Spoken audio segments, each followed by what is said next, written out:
বন্ধুরা নমস্কার। প্রথমে আপনাদের করবো আপনারা আমার চ্যানেলটি সাবস্ক্রাইব করবেন, ভিডিওটি লাইক ও শেয়ার করবেন।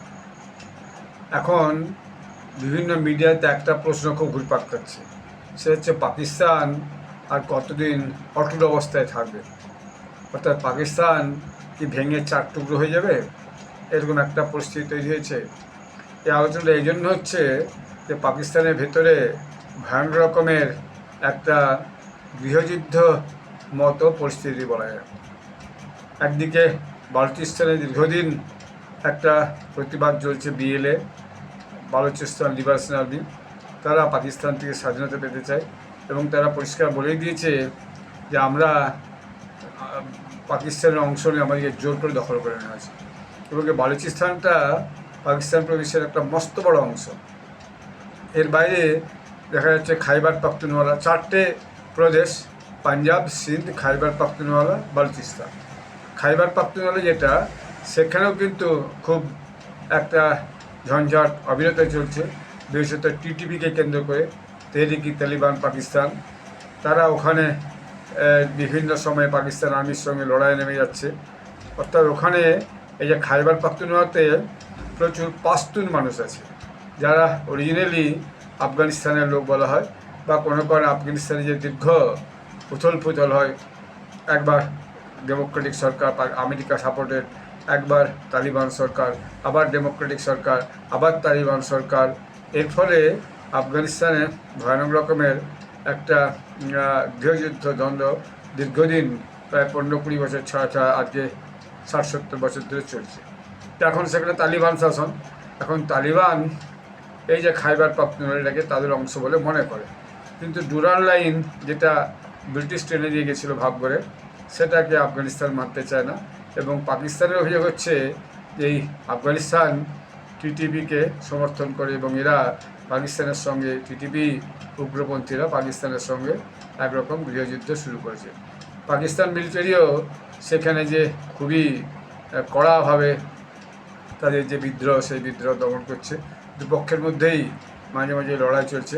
বিদ্রোহীরা বিভিন্ন জায়গায় বিভিন্ন সময়ে আপনার ওই সুইসাইড বোম্বার পাঠিয়ে বা এসে সেখানে আক্রমণ হচ্ছে, এরকম ঘটনাও কিন্তু খাইবার পাখতুনওয়ালাতে দেখা গেছে। এর বাইরে পাঞ্জাবটাই মূলত এখন সারা পাকিস্তানকে ডমিনেট করে, সেটাও একটা বাকি প্রদেশগুলোর রাগ, যে সবটাই পাঞ্জাব ডমিনেট করে এবং যাবতীয় রিসোর্স বিভিন্ন জায়গা থেকে সেটা পাঞ্জাবে নিজে ঢালা হয়।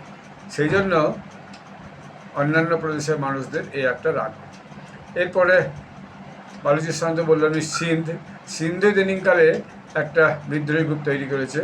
তারাও সিন্ধু এখন বিভিন্ন কারণে, যে পাকিস্তানের সরকার, তথাকথিত সরকার আর পাকিস্তান মিলিটারি, তার বিরুদ্ধে একরকম প্রায় ইয়েতেই নামার উপক্রম হয়ে উঠেছে।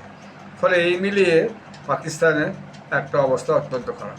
এবং যেটা সবচেয়ে বেশি চর্চার মধ্যে, সেটা হচ্ছে সম্ভবত বালুচিস্তানকে আর পাকিস্তান বেশি দিন ধরে রাখতে পারবে না। অর্থাৎ বালুচিস্তানে আলাদা হয়ে যাওয়া, ইন্ডিপেন্ডেন্সি, এটা প্রায় অবধারিত ব্যাপার। আজকে তোরা খবর শুনলাম, সত্যি কিনা জানি না, যে বালুচিস্তান নাকি তাদের নিজস্ব মুদ্রা চালু করতে চলেছে। এবং বালুচিস্তানের সঙ্গে ইরানের একটা যোগ আছে, মানে বর্ডার লিঙ্ক আছে। আফগানিস্তানেরও একটা বর্ডার লিঙ্ক আছে সম্ভবত একটুখানি, ইরানের সঙ্গে তো আছেই। ফলে সেখানে পাকিস্তানের অভিযোগ যে সেখানে আপনার ওই আফগানিস্তান বিভিন্ন রকমের এই উগ্রপন্থীদেরকে সাহায্য করছে। ইদানিংকালে তো আবার একটা নতুন ন্যারেটিভ পাকিস্তান চালু করেছে, সেটা হচ্ছে যে ভারত আফগানিস্তানের মধ্য দিয়ে পাকিস্তানে এই গোলমালটা পাকানোর চেষ্টা করছে। যদিও এর কোনো সত্যতা তারা দিতে পারেনি, বা এই নিয়ে ইন্টারন্যাশনাল কমিউনিটির কাছে তারা কোনো অভিযোগ করতে পারেনি। এ পর্যন্ত ভারতকে যে উগ্রপন্থীকে সমর্থন করছে বা উগ্রপন্থী পালপোষ করছে বলে এফএটিএফে যে পাঠিয়ে দেওয়া, সে ব্যবস্থাও কিছু করতে পারেনি। কিন্তু মিথ্যা একটা বদনাম করতে পাকিস্তানে কিছু যায় আসে না, পাকিস্তান প্রশাসন বা মিলিটারি এরকম একটা করতেই থাকে। এর বাইরে দেখুন যে দুটো, একটা ফেডারেল টেরিটরি আছে আর দুটো অ্যাডমিনিস্ট্রেটিভ রিজন আছে কাশ্মীরে। সে কাশ্মীরেও এখন একটা ভয়ানক অশান্তি চলছে, কারণ কাশ্মীরিরা, অর্থাৎ পাক অকুপায়েড কাশ্মীরের যে অংশ আর গিলগিট বাল্টিস্তান, এখানকার মানুষের কোনো উন্নতি হয়নি। এখান থেকে সমস্ত রকমের রিসোর্স পাকিস্তান টেনে নিয়ে যায়, কিন্তু এখানকার মানুষের জন্য কিছু করেনি। রিসোর্স ইন্ডাস্ট্রি আমরা জল বলুন, বন বলুন, পাথর বলুন, এসব নিয়ে যায়, কিন্তু কিছু করেনি। এখানে নিজেদের একটা তাবেদার নামকাওয়াস্তে সরকার বসে রেখেছে। সেই সরকার জনগণের জন্য কিছু করে না। সেই জন্য ওখানে দীর্ঘদিন যাবৎ যে জম্মু আবাম কমিটি, তারা একটা প্রতিবাদ চালিয়ে যাচ্ছে।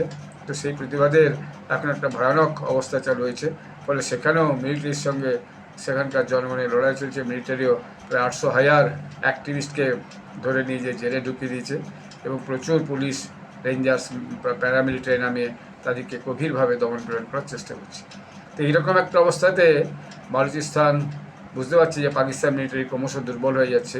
চারিদিকে এরকম যখন দেশের বিভিন্ন প্রান্তে একটা গৃহযুদ্ধের মতো অবস্থা, এবং বিভিন্ন প্রান্তে যখন বিভিন্ন গোষ্ঠী এইভাবে একটা বিদ্রোহী ভাব নিয়ে নেমে পড়েছে, ফলে এই সুযোগে বালুচিস্তান স্বাধীনতা লাভ করে নেয় কিনা সেটাই বলা মুশকিল। এবং একটা প্রদেশ যদি স্বাধীনতা লাভ করে নেয় বালুচিস্তান, তারপরে কিন্তু পাঞ্জাব পাকিস্তান, অর্থাৎ পাঞ্জাব প্রশাসন যাকে বলছে এখন ওরা, তারা কিন্তু এই খাইবার পাখতুনওয়ালাকে ধরে রাখতে পারবে না, সিন্ধকেও ধরে রাখতে পারবে না, আর আপনার যে প্রিয় যে কে পাক অকুপায়েড জম্মু অ্যান্ড কাশ্মীর, তাকেও আর ধরে রাখতে পারবে না। সেক্ষেত্রে পাকিস্তানের 4 খণ্ডে বিখণ্ডিত হয়ে যাওয়া এবং পাক অকুপায়েড জম্মু কাশ্মীরের স্বাধীনতাও এই ব্যাপারে অপরিহার্য হতে পারে, এরকম একটা পরিস্থিতি কিন্তু পাকিস্তানে তৈরি হয়েছে।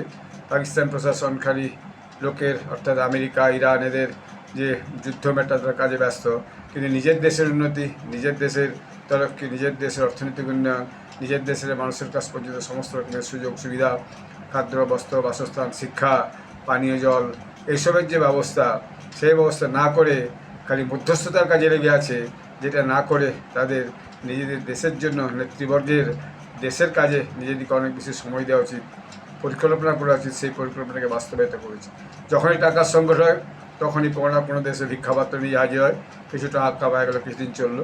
কখনও ওয়ার্ল্ড ব্যাংকে যে হাজির হয়, কখনও IMF-এ যে হাজির হয়, কখনও সৌদি আরবের কাছে যে হাজির হয়। এরকমভাবেই এই মেঘে বেঁধেই চলছে। আর পাকিস্তান মিলিটারিকে ভাড়া খাটানোর মতো ওই 10-20 হাজার কোথাও সৌদি আরবে পাঠাচ্ছে ভাড়া খাটানোর জন্য। তারপর অন্যান্য দেশে যেখানে দরকার পাকিস্তান মিলিটারি যে ভাড়া কেটে দেশকে টাকা পাঠাচ্ছে, এরকম একটা পরিস্থিতি তৈরি হয়েছে। এবং পাকিস্তানের অবস্থা অন্যত্রও খারাপ। এই তো কিছুদিন আগে দেখা গেল আমেরিকা, ইংল্যান্ডে যে পাকিস্তানি যারা আছে ইমিগ্রেন্টস, তাদের প্রতি ইংল্যান্ডের সরকার এবং প্রধানমন্ত্রী কির স্টারমার ভয়ানক রাগান্বিত। বিশেষ যে গ্রুমিং গ্যাং যে ঘটনার কারণে তিনি পরিষ্কার বলেছেন এই পাকিস্তানকে 2 ঘন্টার মধ্যে শেষ করে দিতে পারি, এরকম একটা ধমকি দিয়েছেন। আমি একটা নিউজে দেখছিলাম, কথাটা সত্যি আমি আর সেটা যাঁচ করে দেখিনি। তো এরকম একটা অবস্থা, অর্থাৎ সারা পৃথিবীর বুকে পাকিস্তানের এই মুহূর্তে অ্যাকসেপ্টেন্স 0 বললেই বলা যায়। আমেরিকা একবার বিশ্বাস করে একবার বিশ্বাস করতে পারছে না, এবং আমেরিকা বুঝতে পারছে পাকিস্তান ইরানের সঙ্গে যুদ্ধের যে সমঝোতা, সেই সমঝোতা চেষ্টা করেও করতে পারবে না, কারণ ইরান পাকিস্তানকে ঠিকমতো বিশ্বাস করছে না। ফলে যে যুদ্ধ থেমে যাওয়ার কথা, পিস হয়ে যাওয়ার কথা, সেই যুদ্ধ থামা তো দূরের কথা, এই ইরানের সঙ্গে আমেরিকার একটা ভয়ানক যুদ্ধ চলছে। অর্থাৎ পাকিস্তানের দৌত্য যে কোনো কাজে আসছে না, এটা খুব পরিষ্কার হয়ে গেছে। এর ফলে কী হয়েছে, যে মিডল ইস্টে যে দেশগুলো, সৌদি আরব, কাতার, কুয়েত, UAE, বাহারিন, এরাও পাকিস্তানের উপর মানে ক্রুদ্ধ যে পাকিস্তান শুধুই আমি সব মিটিয়ে দেবো, আমরা সব মিটিয়ে দেবো বলে যে মধ্যস্থতার চেষ্টা করে। আসলে ওদের কথা কেউ মানে না, আর ওদের সে যোগ্যতাও নেই, শুধুমাত্র নিজেদের ঢাক বাজাবার জন্য এটা করছে, কাজের কাজ কিছু হচ্ছে না। ফলে পাকিস্তান সব মিলে এখন অবস্থা খারাপ। পাকিস্তান যদি আগামী দিনে খণ্ড বিখণ্ড হয়ে যায়, এটা দেখলে আমরা কিন্তু আশ্চর্য হব না। এটা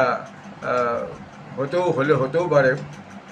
আগামী দিন বলবে যে পাকিস্তান সরকার বা মিলিটারি কদিন এইভাবে জোর জবরদস্তি করে পুলিশ, মিলিটারি, রেঞ্জার্স দিয়ে নিজের দেশের লোকজনের কাছে সুযোগ সুবিধা না পৌঁছে দিয়ে দমন পীড়নের মধ্য দিয়ে দেশটাকে একত্রিত রাখতে পারে, সেটা এখন সবচেয়ে বড় দেখার বিষয়। আপনারা সবাই ভালো থাকবেন, ধন্যবাদ।